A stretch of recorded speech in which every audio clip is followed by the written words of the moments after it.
नमस्कार सर्वांना. तर गुड मॉर्निंग. तर इथे मी सकाळी पहाटेचे 4 वाजता उठून तयार होऊन मस्त असंही मी आणि मम्मी आणि माझा भाऊ असंही जाणार होतो गावाला.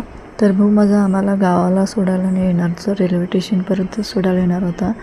तर आम्ही ते मस्तपैकी पहाटेचं 4 वाजता उठून मम्मी मी तयार झालो आणि भाऊ आमचा सोडण्यासाठी तयार झाला. तर इथं भाऊ गाडी काढत आहे, तर गाडीमध्ये बसून आम्ही असं हे रेल्वे स्टेशनला चाललो आहे. तर मिरज जंक्शनला आम्ही जाणार होतो, ट्रेनने जाणार होतो. सकाळी आमची ट्रेन 5:50ला होती. तर त्या टाईमप्रमाणे आम्ही घरातून निघालो असं पहाटेचं सुमसाम जागेवरून. तर कोणीच नव्हतं रस्त्यावर, गाड्या वगैरे काही नसतात पहाटेचे. आणि असं निघताना तर जवळ जाऊन गाडी जवळ स्टेशन जवळ आलो. स्टेशन जवळ आल्यावर सामान वगैरे घेतलं आणि भावाला निघतो म्हणालो आणि आम्ही निघालो. तर तिकीट वगैरे काढून घेतलं. तर आमची ट्रेन आली होती. तर ट्रेनमध्ये आमच्या लास्ट लोकल डब्यामध्ये आम्ही तिकीट काढून घेतलेलं. तर तिकीट काढून घेतलं आणि जाऊन लोकल डब्यात बसाल तर जागा अजिबात नव्हती, सगळी माणसंच होती त्यामध्ये.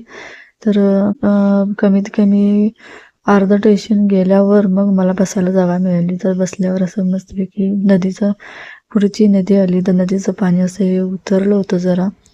तर नंतर मग जरा बेळगाव झाल्यावर बेळगाव स्टेशनला ट्रेन जरा खुल्ली झाली. नंतर मग आम्ही बसायला जागा मिळाली मम्मीला, मला बसायला जागा मिळाली होती. तर स्टेशनवर बेळगावच्या स्टेशनवर इडली सांबार नाश्ता घेतला स्टेशनमध्ये. तिथनं मग निघालो, खाऊन घेतलो. तर बाहेर असं हे बेळगावच्या पुढे असं हे वातावरण खूप छान असतं. आता तर तिथे रानामध्ये भाताची लागवड केलेली आहे. तर सगळीकडे तुम्हाला भातच दिसणार. तर डोंगर असं हे पूर्ण छान असं वातावरण होतं. ते बेळगावच्या पुढे पाऊस चालूच होतं. तर मी असं हे व्हिडिओ करत होतो. तर आमच्या आईनं मला बॅग थांबवली हातात.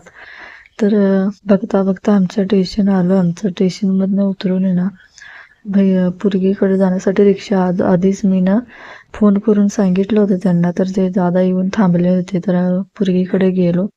तर आम्हाला मुलगीच्या तिथं हॉस्टेलवरती व्हिडिओ काढण्यासाठी परमिशन नव्हतं.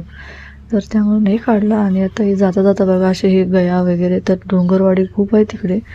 आणि पुरगीला घेऊन स्टेशनवर आलो. स्टेशनवर ती येऊन बसली होती. तर हाय त्या ड्रेसवरच ती निघाली तिथून. का म्हणजे आम्ही एक दिवस ॲडव्हान्सच तिला आणायला गेलो होतो हॉस्टेलला.